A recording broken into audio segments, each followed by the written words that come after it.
Congratulations with Chicks with Tools, which is the educational side of Careth House.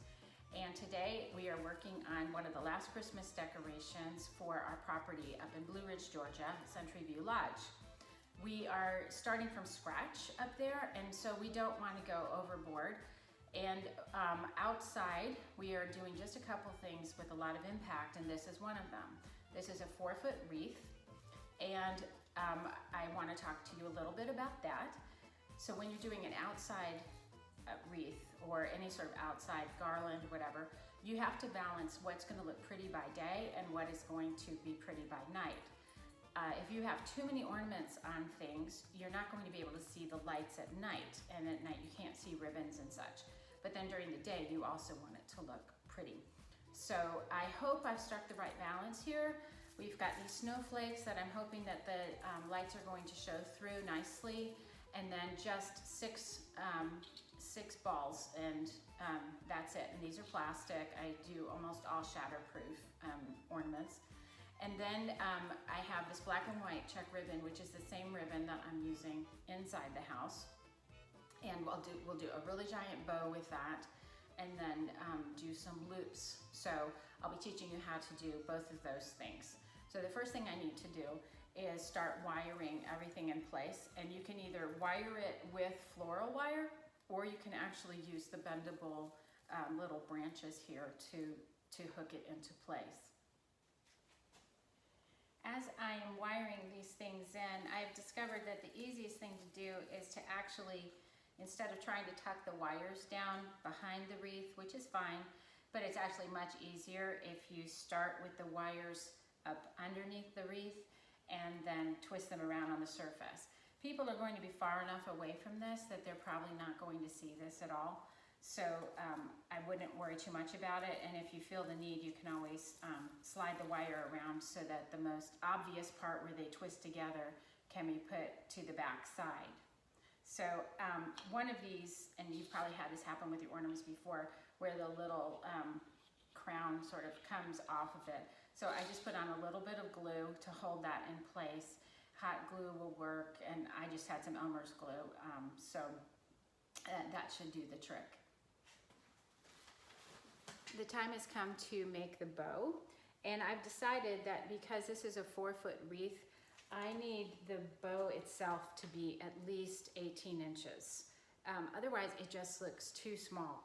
And the word my mom used to use and I use is tookie, and it just means something's too small. And she also had the expression, a pea on an elephant. So we definitely don't want the pea on the elephant. And you know, a ribbon, a bow is such an easy thing to make the right statement. So don't cheap out on it. And I never want you to have to pay for a bow. If you are, you know, you could pay like $20 for somebody to make a bow for you. Please don't do that. Just go buy ribbon, and I will show you what to do. It's super simple.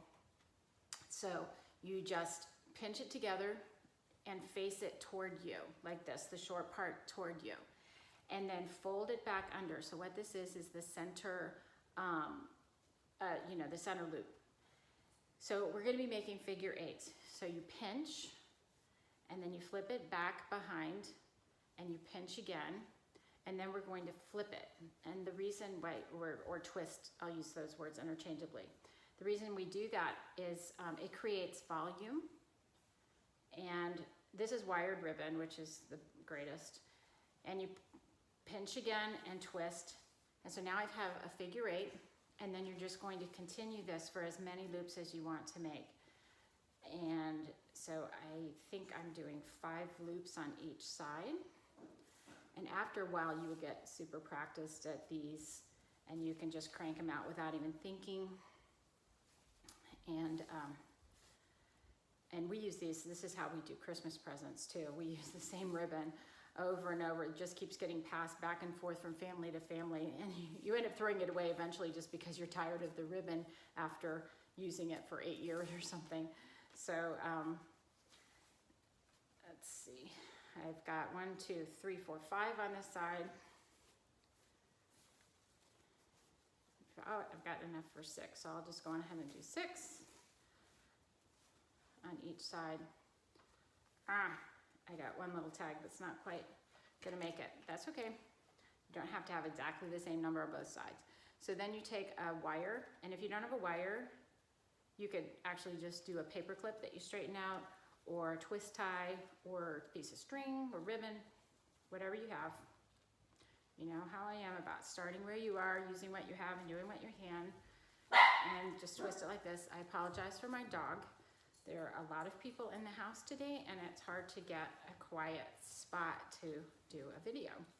And the dog barks at any footsteps she hears. So, anyway, so then you just fluff it out like so. So the next thing I'm going to do is go get another much wider ribbon to go behind this, because I mean this isn't much bigger than those snowflakes, and I just feel like it needs to be really showy. So I'm going to go get another kind of ribbon to put behind it, and that will jazz it up a little bit. All right, the ribbon that I decided to use is actually not ribbon at all. This is webbing that's used for upholstery. And if you have ever taken apart a chair, some of the older chairs in particular are woven, the seat is woven with this instead of using a board. And it doesn't have wire, and it's very stiff. And I got this whole spool on Amazon.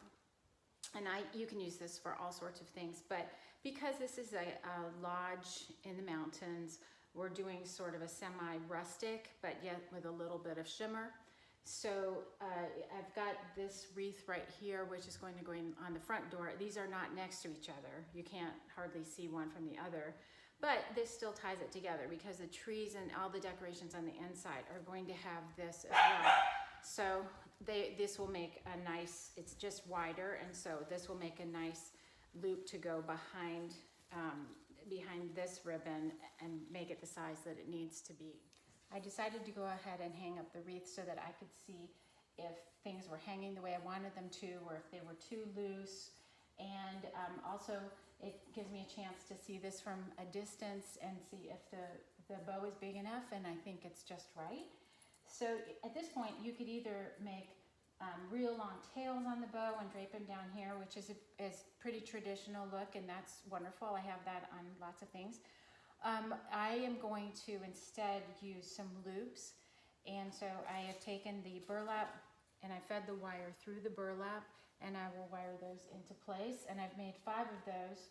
I've got 5 red balls, so I'm going to put 5 loops on there. And I'm going to start with doing 5 of these kind of loops, but these are so small, I think I may end up having to do double that. So the way to make these kind of loops is you just fold it in half, pinch it around, pinch it together like that, and then find the halfway point of your wire, and I know it's really hard to see, and then just wrap the wire super tightly around. And then you can wire this into the wreath wherever you need it to go.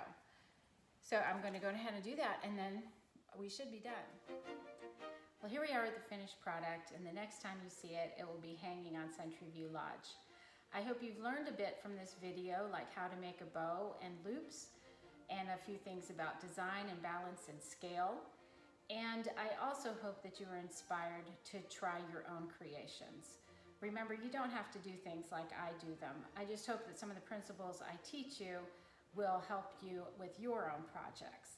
And also just remember to start where you are, use what you have, and do what you can.